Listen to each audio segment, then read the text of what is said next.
Hi friends, అందరూ ఎలా ఉన్నారు? బాగున్నారా? ఈరోజైతే ఎర్లీ మార్నింగ్ లేచి ఇంకా బయట అయితే తుడుస్తున్నాను. బయట తుడుచుకొని ఇంకా పూజ అయితే స్టార్ట్ చేసుకుందాం అనేసి బయట అయితే ఇట్లా తుడిసేస్తున్నాను. ఉదయం లేచి చాలా ప్రశాంతంగా ఉందండి. కోకిల అరుపులు చాలా చాలా బాగుంది. అసలు అంటే విలేజ్లో కోళ్ళు అరుస్తాయి కదా ఉదయాన్నే, అలాగా కోకిల అరుస్తుంది. వసంత ఋతువు స్టార్ట్ అయింది కదా, ఉగాది ముందు కోకిలు అయితే చాలా బాగా అరుస్తున్నాయండి. మా ఎదురంగే తోట ఉంది, అటువైపు చక్కగా వినిపిస్తుంది. చాలా ప్రశాంతంగా ఉంది ఉదయాన్నే లేచి. అలాగే ఇక్కడ హ్యాంగింగ్ ప్లాంట్స్ ఉన్నాయి కదా, కొన్ని ఎండిపోయిన ఆకులు కూడా తీసి అలా అంటే రెండు అయిపోతాయి కదా తుడిసి వచ్చేసి, కొన్ని ఆకులు అయితే కింద పడేసి ఇంకా తుడిసేస్తున్నాను. ఎండిపోయిన ఆకులు ఎప్పుడు అలా మొక్కలు ఉంచితే ఇంకా ఇట్లా ఎనర్జీ అంతా పోతుందండి. అందుకనిసి ఇంకా ఆ పని చేసుకొని పూజ అయితే చేసుకున్నాను. పూజ చేసుకొని ఎప్పుడు అగరబత్తులు అయితే పూజా రూమ్లో ఉంచకండి. ఎందుకంటే అది మనం అస్సలు పీల్చకూడదు, కెమికల్ బాగా కలుపుతారు. ఇప్పుడు మంచి మంచి సువాసన గల అగరబత్తులు వస్తున్నాయి కదా, అవి ఏవి మంచివి కాదు. కాకపోతే మనకేంటంటే చాలా బాగున్నాయి, చాలా మంచి వాసన వస్తుందనేసి పెడతాం కదా. అందుకని ఎప్పుడు అగరబత్తులు అయితే నేను బయట పెట్టేస్తానండి. ఇల్లంతా ఒకసారి ధూపం చూపించేసి బయట అయితే పెట్టేస్తాను. మనం ఎక్కువ పీల్చకూడదండి అవి.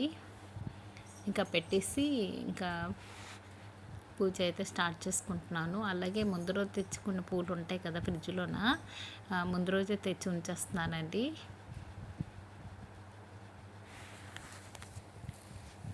ఇంకా మార్నింగ్ అయితే పువ్వులు కొన్ని వేయడవు, ఇంకా కొంచెం చీకటిగానే ఉంది కదా, అందుకని ముందు రోజే పూలన్నీ ఉంచుకుంటున్నాను. రోజు అలాగే చేస్తున్నానండి, పువ్వులు తెచ్చుకొని ఫ్రిడ్జ్లో పెట్టేస్తున్నాను. చాలా బాగా ఉంటున్నాయి.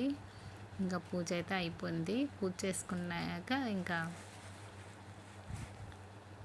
కానీ మార్నింగ్ ఇలా పూజ చేసుకుంటే చాలా బాగుంటుంది. ఎర్లీ మార్నింగ్ లేచి పూజ చేసుకొని యోగా అయితే యోగా, ఎక్సర్సైజ్ ఏదో ఒకటి చేసుకొని ప్రశాంతంగా ఉంటుందండి. సమ్మర్ వచ్చింది కదా, ఏదో ఒకటి చేస్తూ ఉండాలి. హెల్త్ కూడా కొంచెం ఇబ్బందిగా ఉంటుంది కదా, నీరసంగా ఉన్నట్టు అనిపిస్తుంది.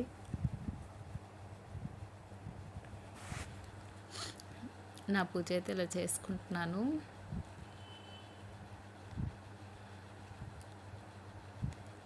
పూజ అయిపోయిన తర్వాత ఏమో కొన్ని అంటే నేనైతే యోగా కొంచెం చేస్తాను. ఇప్పుడైతే కొంచెం ఏవైనా ఈరోజు ఏంటనేది ఏవైనా ఆ దేవుడికి సంబంధించి చదువుకుంటాను. ఏదో ఒక శ్లోకాలు చదువుకుంటూ పూజ అయితే చేసుకుంటానండి. ఏం వారం అయితే ఆ దేవుడిని అయితే ప్రార్థించేసి ఏదో శ్లోకం అండి, ఏదో ఒకటి అష్టోత్తరాలను అలా చదువుకొని ఇంకా పూజ అయితే అయిపోద్ది నాది. పూజ అయిపోయాక చెప్తున్నాను కదా, యోగా అయినా ఎక్సర్సైజ్ ఏదో ఒకటి చిన్న చిన్నవైనా చేసుకుంటూ ఉండాలి. సమ్మర్ వచ్చింది కదా కొంచెం, అందుకనిసి ఈ మధ్య నేను స్టార్ట్ చేస్తాను. అప్పుడు చేసేదాన్ని, మళ్ళీ ఇప్పుడు స్టార్ట్ చేస్తాను అలాగా. ఇంకా సోమవారికి అయితే ఆరతి కూడా ఇచ్చేస్తాను. పచ్చకర్పూరంతో ఇస్తున్నానండి. పచ్చకర్పూరంతో హారతి ఇవ్వడం ఏంటంటే చాలా మంచిది కూడాను.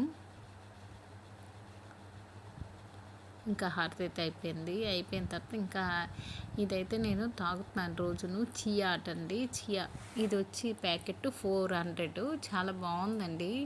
నేనైతే వాడుతాను ఇప్పుడు. సబ్జీలాగా అనిపిస్తుంది కానీ హెల్త్కి ఇవి చాలా మంచిది అనేసి మా వారు తెచ్చారు. మేమైతే డైలీ తాగుతున్నాము, చాలా బాగున్నాయి.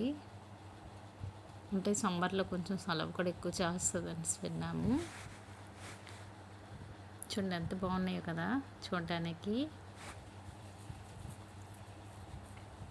ఇంకా ఇవి తాగేసాక ఇంకా మళ్ళీ రొటీన్ పువ్వులకి వెళ్తాను మేడపైకి.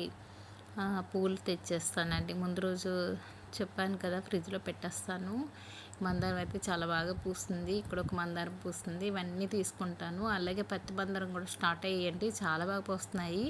శంకు పూలు కూడా బాగున్నాయండి. అక్కడ చూడండి చిన్న చేతకు ఒక చిలుకుంది, భలే ఎగురుతుంది. ఇంకా మా పత్తి మందారం చూడండి చాలా బాగున్నాయి.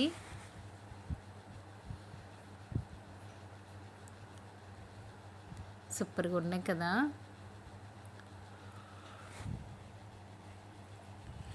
చూడండి మందారం ఎంత బాగున్నాయో.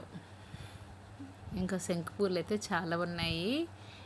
ఎండగా ఉంది, ఇంకా నేనైతే తర్వాత తీసుకుందాలా అనిపించింది. ఎండగా ఉంది కదా, ఇంకెందుకు వెళ్ళిపోయాను నేను. మేడపైన అయితే ఎక్కువసేపు ఉండలేకపోయాను. అలాగే ఈవినింగ్ టైంలో స్నాక్స్ అయితే తెచ్చారు. పకోడీను వెజ్ మంచూరియా చాలా బాగుందండి, సూపర్గా ఉంది. టేస్ట్ అయితే చాలా బాగుంటుంది. మేము ఒక దగ్గర తెస్తుంటాం ఎప్పుడూ, చాలా బాగుంటుంది అక్కడ. ఇవి తినేసాక మేడపైన నాకు చాలా పెద్ద పని ఉంది. ఎందుకంటే చూసారా ఎంత మొక్కలు, పిచ్చి మొక్కలు ఎన్ని ఉన్నాయో. అసలు ఇవన్నీ చూస్తుంటేనే భయం వేస్తుందని అలా వదిలిస్తూ పెరిగిపోయిందండి. అసలు ఎప్పుడు మొక్క అప్పుడు తీసుకుంటే చాలా బాగుండేది. కాకపోతే ఇవన్నీ పనులు చేసుకుని అవ్వదు కదా, అన్నీ ఒకసారి తీస్తున్నానండి. చాలా ఎక్కువ ఉన్నాయి అన్ని మొక్కలకును. ఇవన్నీ తీసుకున్నాకే కిందకి వెళ్దామనేసి ఈరోజైతే గట్టిగా అనుకున్నాను. అసలు రోజు అనుకుంటున్నాను ఈ పిచ్చి మొక్కలన్నీ తీయాలి, క్లీన్ చేసుకోవాలి మొక్కలు అనేసి. కాకపోతే అసలు అవ్వట్లేదు. ఈరోజైతే తీస్తున్నాను. కొన్ని మొక్కలైనా అవుతాయి కదనేసి. చాలా మొక్కలు ఉన్నాయి కదా, చాలాసేపు అయిపోయిందండి. ఇవన్నీ తీసుకుని ఇంట్లోకి వెళ్ళేసరికి మేడపైన అయితే మాకు కొంచెం ఎక్కువ మొక్కలు ఉంటాయి. ఈరోజైతే మొత్తం క్లీన్ చేసుకుంటున్నాను. ఎందుకంటే బుధవారం కదా, ఆ రోజు తులసి మొక్కలు కూడా అన్ని మొక్కలు ఎక్కువ ఉన్నాయి. బుధవారం కదా వచ్చేసి ఇంకా తీసేస్తున్నాను. చాలా మొక్కలు ఉన్నాయండి. ఇవన్నీ క్లీన్ చేసుకోవాలి. మనం మొక్కలు వేయగానే కాదు కదా, మొక్కలు వేసామంటే చాలా పని ఉంటుందండి. ముందే డిసైడ్ చేసుకోవాలి. నాకైతే మొక్కలు అంటే చాలా ఇష్టము. నాకు ఇవన్నీ ముందే తెలుసు. ఇవన్నీ నీట్గా చేస్తాను. చూడండి ఎంత వచ్చిందో, చాలా చాలా వచ్చాయి. అలాగే ఈరోజు గాలి అండి, చల్లగా గాలి ఎంత బాగుందంటే మేడపైన చాలా గాలి వేస్తుంది, చల్లగా వేస్తుంది, చాలా బాగుంది. ఇదండి కొంత అయితే క్లీన్ అయిపోయి మంచి మంచి మొక్కలన్నీ ఉంచాను ఎక్కడైనా నాటుకుందామనేసి. ఇలా క్లీన్ చేసుకున్నానండి. ఆ పెయింటింగ్ కూడా నేనే వేసుకున్నాను. మా గార్డెన్ బాగుంది కదా, నచ్చితే లైక్ చేయండి, షేర్ చేయండి, సబ్స్క్రైబ్ చేయండి.